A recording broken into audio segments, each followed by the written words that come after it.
First and foremost, she wouldn't have taken healthcare away from 10 million low-income Americans like Trump. She wouldn't have taken food stamps away from 3 million low-income Americans like Trump. She wouldn't have refused to abide by a court order to pay out those food stamp benefits to 16 million Americans like Trump.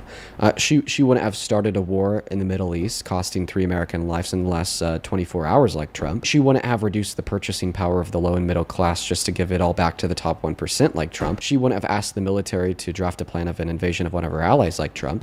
She wouldn't have illegally hid a file accusing her of child rape like Trump. She wouldn't have illegally had her name redacted over 950,000 times by the DOJ in defiance of Congress and in breaking federal law like Trump. She wouldn't have attacked the First Amendment by saying that it's illegal to criticize her in the media like Trump. Okay? She wouldn't have attacked the 14th Amendment, attempting to reclassify citizens as undocumented immigrants by infringing on their 14th Amendment rights like Trump. She wouldn't have attacked Article 1 and 2 of the Constitution by arguing that she has the ability to pass legislation without congressional approval, or she has the ability to nationalize midterm elections, even though the Constitution expressly says otherwise like Trump. And she would have done a lot of good that Trump isn't doing, like, okay, the advocation for an increase in the child tax credit to $6,000 for the first year of a child's life, which is what she ran on. That would have reduced childhood poverty by upwards of 40%, unlike Trump, who's increasing poverty by destroying the economy. And she also would have implemented tax cuts that actually make sense and work for the average American low and middle class, especially younger Americans like you or I, because her tax cuts included a $25,000 subsidy for first-time home buyers. So we would have just gotten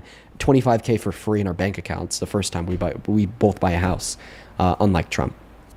See, I just don't think all that is right. It's good policy that seems beneficial to the country. We're so disposed to bad policy because of the Trump administration. It sounds like a fever dream. Therefore, it doesn't sound like it ever happened. No, I get it. You're just so used to the atrocities of the Trump administration generating the worst job report since 2003, ignoring recession. So when I'm telling you about all this good policy that Kamala Harris would have implemented, it's like, oh, I just don't see how that could ever actually happen because it's actually good for us. Do you have a response to that, or should I just move on?